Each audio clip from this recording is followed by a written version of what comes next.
Katabi ko ngayon ang art piece na nagawa natin. Nagaling sa patapong bagay pero ngayon ay may pakinabang na. Kaya naman ngayon samahan nyo kami mag-deliver at kunin natin ang reward.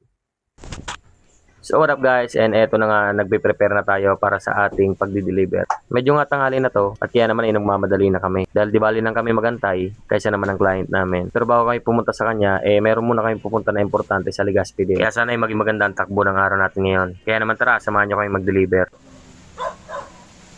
Okay guys, bali magdi-deliver na nga at tingnan nyo. Panahon. Holy. Yan. Abot pa nga ng ulan. Patila lang ng konti, then biyahe na kami.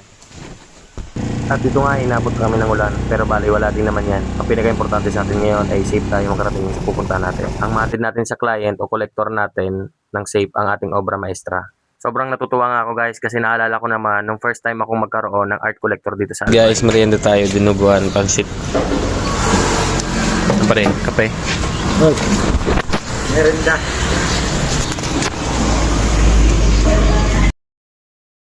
Okay guys, nandito tayo ngayon sa ating client kung saan mag-deliver tayo at samahan nyo kami na pumasok sa loob. Tara! Yan, subako ninda sir.